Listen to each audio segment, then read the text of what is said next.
what's up guys? Sironka the Lioness here, and this is midweek. This is the midweek talk, and today is a kind of a different thing because today it's all me. I know, right? So you guys are thinking, what? So there's been a couple of people, you know, actually a lot of guys who's been they've been coming to me and telling me to give a talk about my journey with grief. Wow, this is not an easy topic even for me. Honestly, I'm just sitting here and I'm thinking, okay, let me do what I can because I've been promising to do this for a very long time. Okay guys, there is no roadmap to grief.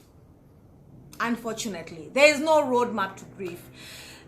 There is no way that I can tell you is the best way to grieve. Okay, it happens, you know. If you heal, you heal. If you take time to heal, well, no, it all depends on what kind of a person you are. It just depends on how strong you are. Okay, so guys are saying I talk about me now, right?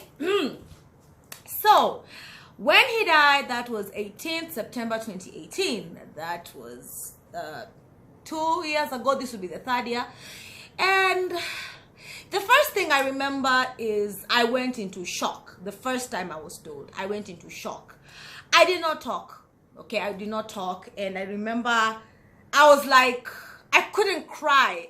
I couldn't cry at that point because I was so shocked. It was like unbelievable. For me, I was like, si wananipima. Unajua, kuna tu vitu, kuna kitu tu mse anaweza kuambia kutoka kwa anakujeni unaona mseni kama hayuko for real, honestly. And I remember I was with my family and I was at home with my mom, and I remember, you know, people kept on calling because God had gotten the news about what happened to him. And my aunt was picking up the phone and she was saying she can't talk because I could not talk because I did not even know how to start. You ata mapole hazikuweza kunisaidia. So I remember the next day I came home. I remember it was on a Wednesday. That was 19th December. I remember I came home and I opened the front door and I started screaming, you know. I started screaming because hizi ni nguo zake ziko hapa juu alikuwa ni msewa kuachilia nguo zake everywhere. I started screaming because I could not believe, oh fuck, I've come home and najua mse hata wairudi tena kwa nyumba yetu. So I remember even my neighbors came in and they filled my house. All of them had been told, man, you know what, mtu amo ameenda aki. So, and I remember even when I was told to go view his body at the morgue, I went with my friend Helena. She was my neighbor. And I remember I didn't cry. I didn't cry because I saw him. I'm like, this is him. Okay, this is my this is my love of my life. This is my first love lying there, as in gone, as in.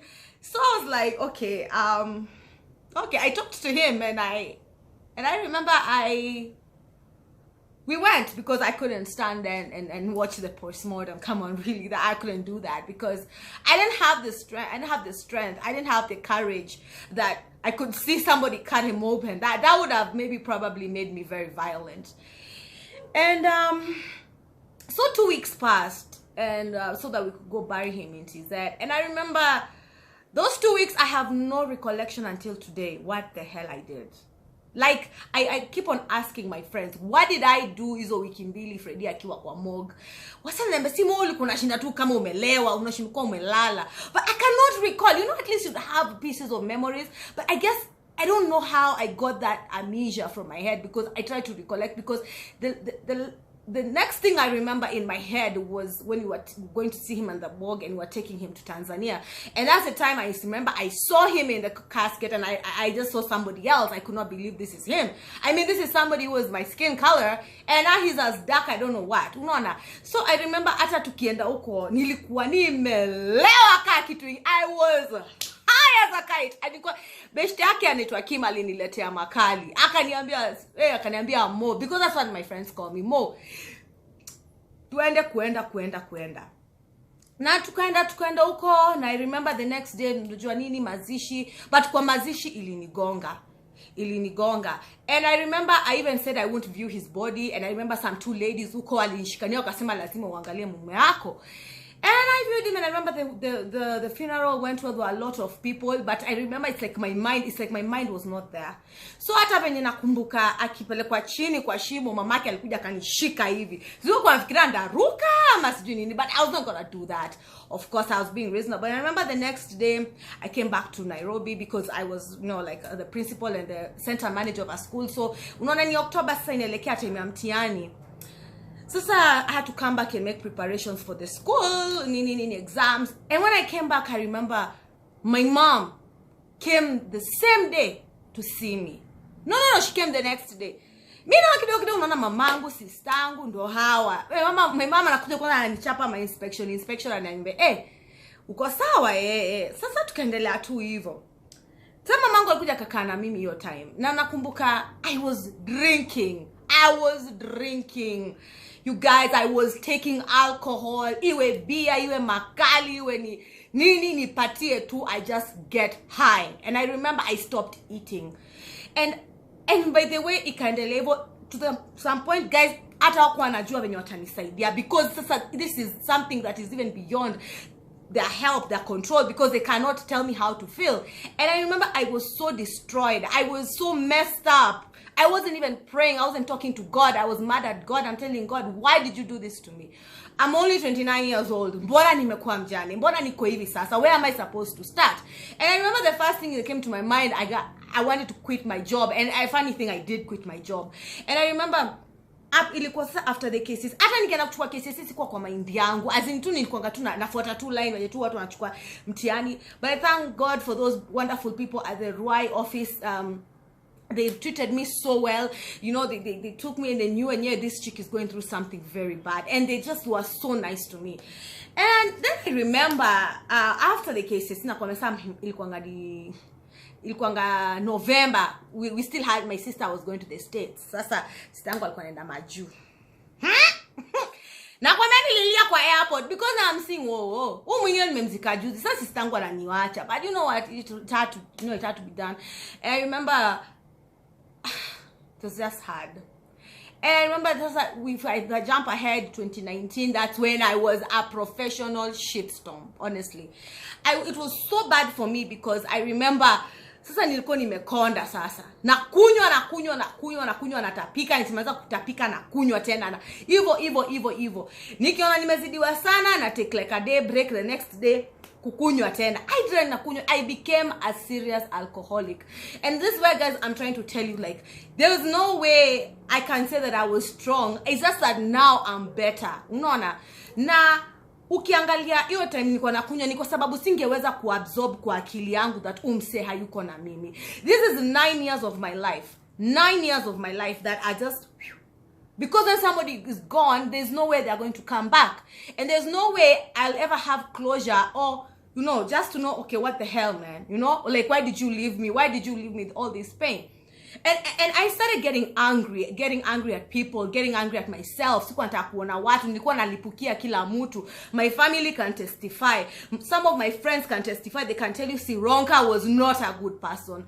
And I remember I was so bitter. I was so hata nikasema sasa nitaingia kwa muziki nijaribu kunisaidia. Maybe I don't know what I was looking for exactly. But I remember even when I went into the music industry, I came back to the music industry. My mind was not right.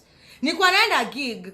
Maza kabla nikonge hiyo stage nilikuwa I remember there's an uncle of mine. Alikuwa ananiambia akimo wacha. Kwa hivyo ninashika shots za tequila na gino. By the time inafika time ya kuperform show, I was so high, but you could not tell. Funny thing with me, you could not tell when I'm high. I could control it. Then ukiona sana nimefika mahali na unaona kama nimeanza kujipoteza sana. Most definitely I used to have somebody with me mwenye anaweza niingiza kwa Uber, nifikishe kwa nyumba, nilale. And it continued like that. I wasn't accepting. I kept on posting him all the time. I kept on crying. I kept on fixating on my past. I kept on making fantasies in my head. Maybe I'll walk out and I'll meet with his like an identical twin. And I remember everything else I didn't heal in a very healthy way, because what I was doing to myself is that I was running away from my grief. That's the thing. I did not want to accept the fact that apana, not my friend. This was my best friend. He was my love. He was somebody I lived with. He was somebody I loved with all my heart and soul. We were like this everywhere. Hadi kwa choo alikuwa ananifuata, anakalia mtungi anamwambia nimalize. Kwa bafu ananifuata. Yani ilikuwanga ni mahali, ilikuwanga yani singeenda mahali bila yeye. Hata studio nikienda yani even my producers, the ones I used to work with back then, used to know, ukiona Sironka unajua tu utaona mtu wake. So here I am. I'm alone in my house. Here mimi nikalewa, nimekonda na kaa mti, sina look, sina nini, sina focus. But kuna time nilikuanga mgonjwa. Ulevi ilikuwa imefika hapo. Sasa it became something called gastritis. I don't know if you guys know it. When you drink too much and you're not eating enough. And I remember nilikuwa mgonjwa sana, and I remember I was here with a friend of mine called Nice, and akanipeleka hospitali. And one thing I recall, nilikuwa naenda hosi siponi. Nikafika mwisho nikasema, you know what, the only person I can call right now is my brother J Blessing. And I remember nilimpigia mimi nikamwambia, bro, mimi nipeleke hospitali sisikii vizuri, as in I'm not okay. And I remember JB came through for me, na nikapelekwa Mama Lucy.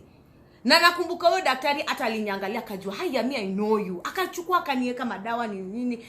Na nakwambia from that day, nakwambia mimi nilikuwa nasikia ni kama nakufa. In fact I was telling my friend Nice, mimi nafuata Freddy, wallahi hakuna venye nitapona hapa. And that was the point of my turnaround, because I looked at myself with drips. Yani nikaona venye nakaa, na nikaona enyewe, Mo, this is not how Fred would want you to live. And that's the time nilikuja sana nikaanza kureform. Nikaacha kukunywa sana. Kukunywa excess, yani hiyo kukunywa na hasira. And I remember I started taking breaks. You know, of course lazima mwili zoe pole. And as soon as I stopped drinking, guys, it hit me real good. Na hapo ndo sasa ilikuja ikanigonga full force. Na nikaanza kusikia yani ni kama mimi life yangu sijui itaenda aje. And I remember I used to pray, tell God I need strength. God, I need to get over this. And God stood with me, you know. And I remember it was so hard, because every single time I used to see a photo of him, you know, it would reflect, you know, it would remind me of, I would remember when that photo was taken, and I would remember, you know, how happy he was, you know, with me. Because I remember he used to say this one thing. He used to say it's God, me, then everybody else, you know. And he had his own, kila mtu anakuanga na ubaya wake, si ndio? But I cannot recall a day that man did not smile at me. And he learned me. Alikuwa ananijua vizuri sana, and we were friends. You know? You guys know how when you're together with somebody for a long time, of course sex is like, you know, you know, things die down. But we used to sit down and talk for a long time. We used to have our own code word. We used to have our own ways of kukusengenya kama ujui. And at some point people used to say we are brother and sister. We used to go along with it. Hey, tutakubamba, itakubamba, iko tu sawa. And how did I heal? I can't tell you that.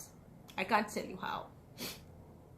All I can just say to you is that every single day is a healing step. Because this is something you just don't get over. Silo umejikata na kakisu kikatakata mboga ati ouch.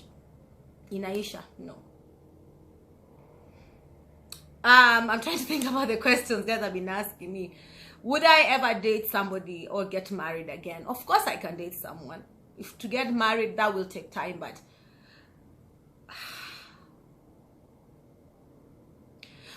I don't think I would compare the person I would want to date with Fred, because I think it would be unfair to this person I'm dating, or I'll date, because I can't, you can't compare. You can't compare the two. I'm sorry, you can't compare. There are a few questions guys tell me like I look strong. Yes, I'm strong, but there are days I break down. There are days I break down. They're good and bad days, but mostly good nowadays. I'm healed. I'm happy. I have my talk show. I have my music. I have wonderful friends. Yeah. So I just wanted to tell you guys who have just been telling me how much they admire this, is that I am human like you, and I'm so happy I'm a pillar of strength in your lives, because myself personally, for me to get here, imekuwa ni miaka, ikutake miezi, ikutake nini. What I can advise you guys, take your time, heal pole pole. Don't take my path, take another path. Okay, if you're gonna get into church, if you're gonna get into your work, but please, whatever you do, don't get into substance abuse, because kukunywa itakusaidia. Hakuna kitu itakusaidia kukunywa, whatever, kutumia mabangi, na kwambia ukisober up, trust me, hiyo kitu inakujanga na kugonga tena. Okay, what I'll say is God has been super faithful to me, and God has been so good to me. I really congratulate you, and I'm very happy for you if you've already healed, if you've been through something like this, and try and help other people too. Mimi, the best thing Saineza sema ni every day is just a step. Nikisema nimeheal completely ndakuwa na wadanganya. So this has been me. This has been part of my journey. Hopefully next time or another time I'll come sit down with you guys and I'll be able to talk more about him, talk more about the healing process. But right now nimewakuzia juju how it went down for me. Okay? Kama kawaida guys, I've been Sironka the Lioness, and this has been, well, a personal segment of mine of Lioness Say So. God bless you guys, and until next time, keep praying for me. I'm praying for you. If you're going through grief, don't worry, you will recover. One day at a time. Trust me, every day it gets a little better. Okay? Stay strong. God bless. Bye.